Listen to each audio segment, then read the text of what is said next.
puso ciertos candados en cuanto a esta cooperación binacional. ¿Por qué? Porque lo que no queremos es que nuevamente veamos agencias extranjeras que vienen a andar en China libre en el país, ¿no? Como en su momento lo fue la DEA y la CIA, y que venían a comprar voluntades, porque esa es la realidad. Ellos venían a México y ellos andaban China libre. Recordemos que se les dio la autorización para que ellos vinieran a hacer todo este tipo de operativos y de proyectos desde el sexenio de Ernesto Zedillo, pero que realmente no fue con Vicente Fox en donde les abrimos la puerta del país, y que su secretario de Relaciones Exteriores, como Jorge Castañeda, ahora le da por criticar cuando él fue el que les dio entrada a más de 86 agentes del gobierno estadounidense. Y posteriormente con Felipe Calderón vimos cómo cada una de las agencias trabajaba, incluso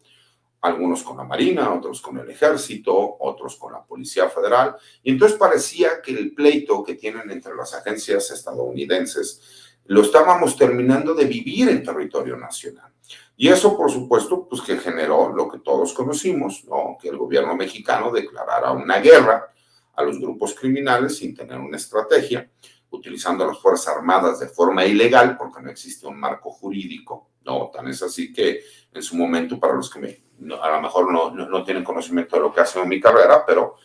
organizé una marcha en donde cerramos Reforma, donde pedíamos que al personal militar se le reconocieran los derechos humanos que tenía, porque desafortunadamente los mandaron a luchar una guerra en donde no tenían un marco jurídico, donde ahorita siguen habiendo 233 elementos que se encuentran sentenciados o procesados en cárceles militares y en cárceles federales alrededor de todo el país, por esta famosa guerra que no tenía ni pies ni cabeza y que ha arrastrado como consecuencia toda la violencia que nosotros seguimos viviendo al día de hoy. Pero la cereza del pastel vino con Enrique Peña Nieto, donde se le autorizó que estos agentes de agencias extranjeras pudieran incluso andar armados en territorio nacional. Entonces, imagínense, cuando nosotros nos damos cuenta de que la soberanía nacional no solo ha sido violada, sino que aparte se les dan todas las herramientas para que ellos puedan venir a comprar voluntades, porque recordemos que lo que a ellos les interesa era que las drogas que ellos no permitían pasar a territorio estadounidense se quedaran en México, y lo que hacían era generar una guerra entre los mismos grupos criminales y con las autoridades para que en México hubiera un caos y que estos grupos criminales no tuvieran el poder suficiente para poder ellos entonces sí empezar a realizar grupos como los que vemos en México en territorio estadounidense. Cuando llega este gobierno, se cambia la estrategia de seguridad, se les ponen las reglas de cómo se tiene que llevar a cabo. Entonces el gobierno estadounidense se sienta a negociar y se da cuenta que uno de los más graves problemas que tiene es que la entrada de estas drogas sintéticas, como lo es el fentanilo, ¿no? Por supuesto se tiene que frenar. ¿Por qué? Porque para ellos ya es un problema incluso de salud pública. No estaban preparados para una droga tan potente, tan poderosa, y que aparte se distribuyera de forma tan sencilla en su país. Y es cuando ellos hacen un análisis realmente, porque sí tienen un trabajo de investigación, situación que aquí en México, si bien es cierto, tenemos antecedentes de varios de los grupos criminales que puedan existir en el país y de sus líderes. La verdad es que cada 6 años parecería que es un juego perverso, en donde se inicia nuevamente de cero y no se le da continuidad, porque desafortunadamente no tenemos un servicio civil de carrera en donde veamos algún día a un oficial de la policía que termine siendo secretario de Seguridad y Protección Ciudadana. Y eso es un grave problema, y por lo cual muchas veces se termina recurriendo a las Fuerzas Armadas, con todo y que su función primordial es la seguridad nacional y la seguridad interior, para involucrarlos en este trabajo de seguridad pública, y que parecería que es lo mismo, pero no lo es. ¿Por qué? Porque entonces tienes que cambiar desde sus orígenes la formación que tiene que tener un oficial de la Armada de México o del Ejército Mexicano, para que fueran y se enfocaran, ¿no? Así como el trabajo que tiene que realizar el mismo personal de tropa y de marinería. Y aquí es entonces donde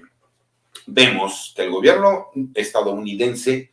se sienta a negociar con el gobierno mexicano y les dice: ok, nosotros en su momento tuvimos un operativo conjunto y que era mucho más amplio que solamente el llegar y llevar a personal de las Fuerzas Especiales de la Marina o del GAFE en México a realizar lo que fue el operativo Cisne Negro, en donde se dio la captura de Joaquín Guzmán, alias el Chapo Guzmán. Y entonces quieren replicarlo, de acuerdo a la información que ellos ya tienen, con este operativo llamado Cisne Negro. ¿Por qué? Porque ellos tienen claro que el poder que tiene armamentístico, el poder político, el poder económico, ¿no? Y de compra de voluntades que tiene el cártel Jalisco Nueva Generación, donde aquí sí es textualmente oro o plomo,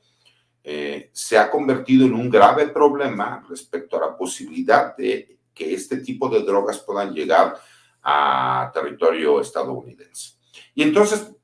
en propuesta con el gobierno mexicano, le dice, vamos a hacer un grupo, ¿no? Especial, en donde vamos a utilizar a personal de la Armada de México, del Ejército Mexicano y de la Guardia Nacional, con información de inteligencia del gobierno estadounidense y de la DEA, para que entonces sí las autoridades mexicanas puedan empezar a realizar, de aquí a que termine el año, operativos quirúrgicos para la captura, detención y desmantelamiento del líder del cártel Jalisco Nueva Generación, que es Nemesio Ceguera Cervantes, alias el Mencho, o el Señor de los Gallos, como a él le gusta que lo nombren, y que de alguna forma es muy ambicioso, pero que es un conjunto de actos que se tienen que realizar. Y como antecedente de esto, la Unidad de Inteligencia Financiera, al mando del doctor Santiago Nieto, realizó el operativo Agave Azul. Algunos habrán tenido conocimiento porque fue muy comentado también en las noticias, en donde 1,770 personas físicas fueron aseguradas las cuentas de banco que estas personas tenían, así como 167 cuentas de empresas y 2 fideicomisos, porque se pudo demostrar que existían indicios de que ellos tenían nexos con las actividades criminales del cártel Jalisco Nueva Generación y que de alguna forma estaban ligados y pertenecían a este grupo criminal. Este es solamente uno, ¿no?, de varios de los puntos que se estarán realizando dentro de este mega operativo, en donde se espera que sea uno de las partes culminantes y más importantes en cuanto a la lucha contra el narcotráfico en este país. Y es también, recuerden que para el gobierno estadounidense a ellos les gusta dar resultados dentro de los 100 primeros días, ya sea de un nuevo gobierno o ya sea de una nueva estrategia de seguridad nacional. Y en este caso para ellos es importante el que el presidente Joe Biden demuestre la buena relación que existe con el gobierno mexicano y asimismo poder demostrar que sí se está poniendo atención en un problema de salud grave que ya es considerado de seguridad nacional por el gobierno estadounidense, en donde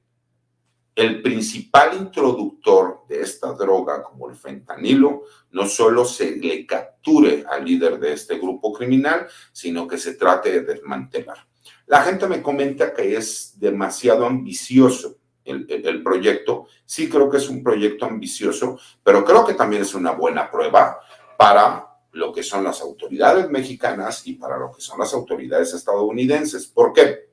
Yo siempre he criticado que desafortunadamente en México tenemos diferentes agencias de inteligencia que parecería un juego perverso que se estén peleando entre ellos. Y esto tiene que ver con cuestiones de poder. Todos sabemos que el manejo de la información es poder. Y eso lo pudimos ver con el anterior secretario de Seguridad Pública Federal, que el día de hoy está imputado, ¿no?, de delincuencia organizada y de tráfico de drogas en Estados Unidos, que es Genaro García Luna,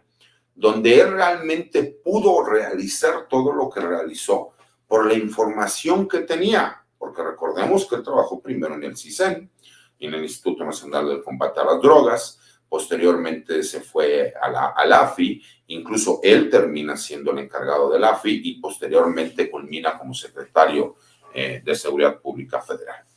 Y aquí el problema que hemos tenido en México con esta lucha y este pleito que se da entre las diferentes agencias de inteligencia, ¿no?, como es el área de inteligencia de la Secretaría de Marina, así como la sección segunda de la Secretaría de la Defensa Nacional, así como el área de inteligencia que existe en el CNI, es que no se comparte la información porque cada una de las instituciones desconfía de las otras. Y recordemos que la gran desconfianza que existía era hacia la Policía Federal Preventiva y posteriormente para con la Policía Federal. Y se tiene demostrado incluso por parte del mismo gobierno mexicano y del gobierno estadounidense que cuando se les daba información a sus homólogos mexicanos, esa información se terminaba filtrando y que, bueno, pues ahí tenemos a una persona imputada en los estados, en